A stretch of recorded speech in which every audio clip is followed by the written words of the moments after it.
আমাৰ সৰুপথাৰবাসী ৰাইজৰ কাৰণে খুব ভাল খবৰ যে যিসকল কিডনীৰ ৰোগী ডায়েলিচিছ কৰাৰ প্ৰয়োজন আছে আৰু তেওঁলোকে আগতে ডিব্ৰুগড় গুৱাহাটী গৈ ডায়েলিচিছ কৰিব লগা হৈছিল।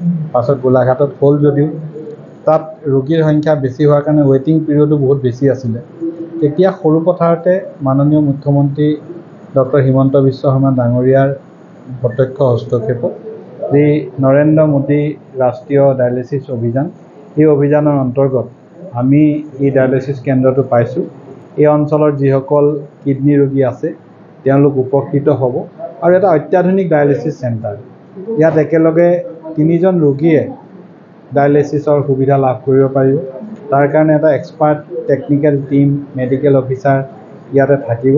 কোনো ধৰণৰ খৰচ নোহোৱাকৈ চৰকাৰে সম্পূৰ্ণ তত্ত্বাৱধান ল'ব। চৰকাৰী তত্ত্বাৱধানত ৰোগীসকলে তেওঁলোকৰ কিডনীৰ চিকিৎসাৰ যিটো সুবিধা লাভ কৰিছে, মই ইয়াৰ কাৰণে মুখ্যমন্ত্ৰী মহোদয়ক ধন্যবাদ জনাইছোঁ।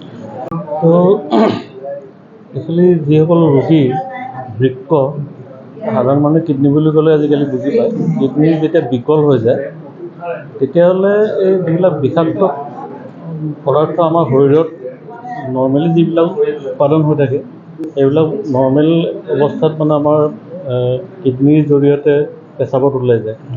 কিন্তু যেতিয়া বৃক্কটোৱে বিকল হৈ যায় তেতিয়া সেই গোটেই বিষাক্ত পদাৰ্থখিনি আমাৰ শৰীৰত জমা হৈ থাকে আৰু মানুহজনৰ স্বাস্থ্য দিনক দিনে অৱনতি হৈ পেলাই আল্টিমেটলি মৃত্যুৰ মুখত পৰে।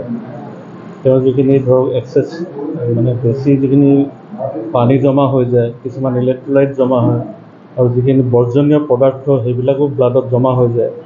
এইবিলাক যেতিয়া বেছি জমা হৈ যায় তেতিয়া আমাৰ হাৰ্ট, লাংছ এইবিলাক কাম কৰিব নোৱাৰেগৈ আৰু মানুহজন মৃত্যুৰ মুখলৈ গতি কৰে।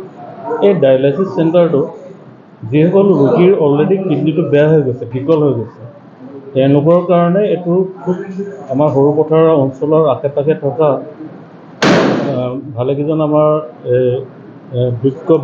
কিডনী বিকল ৰোগী আছে। এতিয়ালৈকে মই গম পোৱাত 15জনে অলৰেডি ৰেজিষ্টাৰ কৰিছেই।